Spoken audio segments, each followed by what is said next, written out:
The single most unusual honey flavor that I have encountered in Mexico is probably the stingless bees. There's the melipona and the trigona, and they produce this sort of very, very liquidy honey. It's a runny, fermented honey because it is higher liquid concentration. So the percentage of honey generally is around 18%. If you get higher humidity than that or higher moisture content than that, then it can run the risk of fermenting. So you want your honey to be less than 18% so that it doesn't ever have any risk of fermenting. But the trigona and the melipona, the stingless bees, their honey is higher than that, and so it naturally ferments very quickly, and it just tastes so good. It's almost like a fermented juice or something rather than a honey. But it tastes like honey. It's just, oh, you can drizzle it on stuff or you can just drink it. It's so good. But there's also lots of other kinds of honey that are really interesting. I think one of the more interesting types of honey that I've had here in Mexico is the manglar, miel de los manglares. So it's from mangroves, and so it has a more salty, sort of almost seafood type of notes to the honey. It also can ferment over time, but it's made by normal bees, normal apis honeybees, and so it's not supposed to ferment. But after a year or so, it can, if it's in a humid place. But that has a very unique flavor, and interestingly enough, although it doesn't sound good, like you're like honey that tastes like seafood sounds disgusting, honey that tastes like salt water, that doesn't sound that good. It's almost universally one of the top 3 favorite flavors that people have when I give them a honey tasting of a wide variety of different honeys. People really love that one.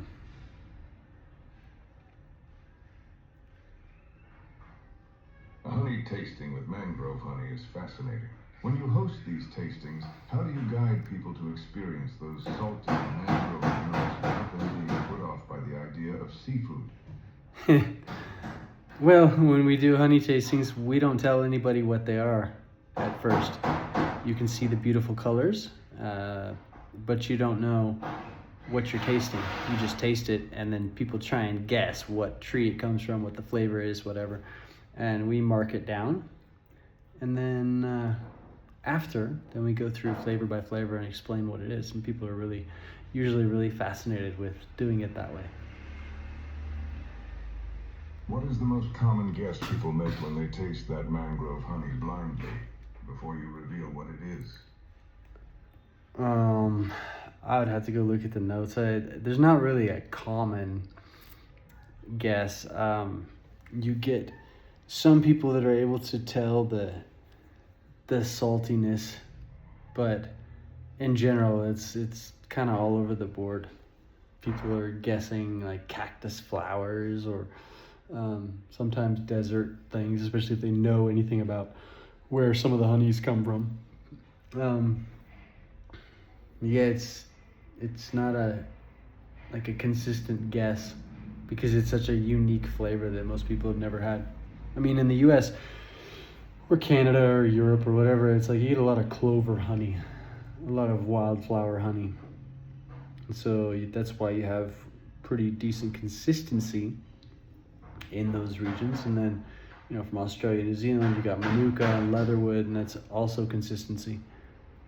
When you taste some of the honeys from Mexico, and there are dozens of different flavors, it's not something that most taste palates have ever had. If you were to take that blind tasting experience and turn it into a quick 30-second video clip for Biggie, how would you describe the magic of discovering these dozens of hidden Mexican honey flavors to someone who has only ever had supermarket clover honey? Say it like you were talking to a friend. There are so many different kinds of honey in this world.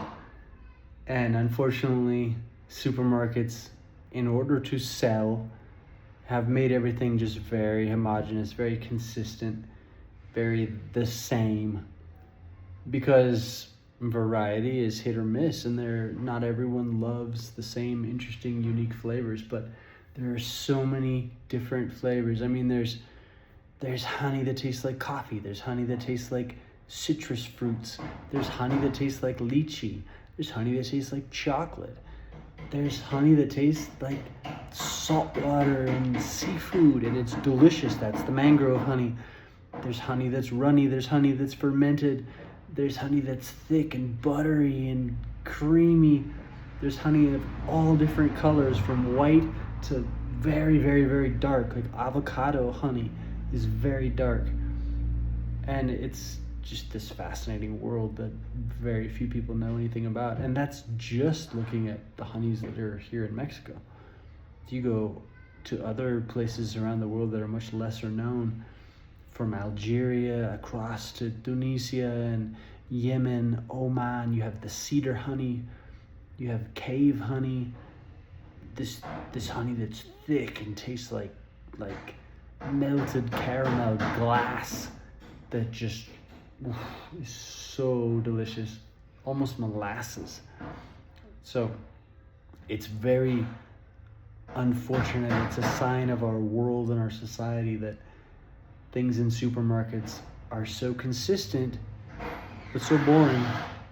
And I think that goes across the board. I mean, there's like 300 different types of carrots, and how many types of carrots can you buy in the supermarket? One? There's several hundred types of watermelon. How many types have you ever seen? One? It's the same with so many fruits and vegetables. That was a beautiful take. You really captured how the supermarket has flattened our world. Since you are filling that jar right now, what is the next step for you and your mom today? Are you wrapping up the honey pouring? I'm just giving a jar to her to take back from Mexico to the US because she really loves the mesquite honey. So that's it. I'm just filling a jar, and decided that while I was taking these 15 minutes, I would have a little conversation with my man Dimitry. I love that we got to have this chat while you filled that jar. Since you are wrapping up, let me give you the strongest story beats from today. First, we have you filling a jar of creamy, white mesquite honey from the high desert of Tlaxcala for your mom, with its incredible smoky, mezcal-like finish and lemony twist. Second, the fascinating world of blind honey tastings, where people are consistently blown away by the salty seafood notes of mangrove honey. And third, your brilliant riff on how supermarkets have flattened our palates, reducing a world of hundreds of honeys, carrots, and watermelons into boring, homogeneous consistency. Safe travels to your mom, Josh. Let me know when you are ready for the next session. Thanks, Dimitry. I'll talk to you later. That's a wrap.